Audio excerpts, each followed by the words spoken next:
ఇండియాలో ఇప్పటిదాకా ఎవరు చేయలేదు, ఫస్ట్ టైం మనమే చేస్తున్నాం. మీరు ఒక 5000 years బ్యాక్ వెళ్ళిపోతే అప్పట్లో ఉన్న హ్యూమన్స్ ఇన్వెంట్ చేసిన కొన్ని ఏన్షియంట్ వస్తువుల్లో లెదర్ అనేది ఒకటి. మీరు చూడొచ్చు, చాలా పాత కాలం ఉన్న బ్రిడ్జెస్, బిల్డింగ్స్, వాల్స్ ఇప్పటికీ కూడా చాలా స్ట్రాంగ్ గా నిలబడి ఉన్నాయి. ఎందుకంటే వాళ్ళు యూజ్ చేసిన క్వాలిటీ, డ్యూరబిలిటీ చాలా high grade. Welcome to the episode 1 of knowing your leather. ఈ రోజుల్లో ఉన్న కంపెనీ, మోడర్న్ డేస్ కంపెనీస్ అన్ని ఏ వస్తువు అయినా కూడా యూజ్ అండ్ త్రో లా తయారు చేస్తున్నాయి. మీరు 2000 లో చూడండి, నోకియా అనేది వచ్చింది, దాని లైఫ్ డ్యూరేషన్ 10 years ఉండేది.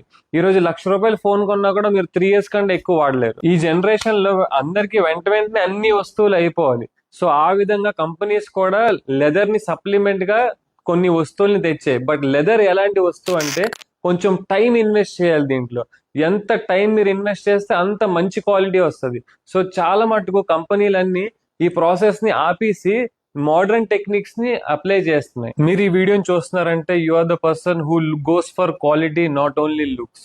రేపు నేను మీకు లెదర్ రా స్కిన్ నుంచి ఒక ఫినిషర్ లెదర్ షీట్ దాకా ఎలాగ తయారవుద్దో దాన్ని మనం ట్యానింగ్ ప్రాసెస్ అంటాం.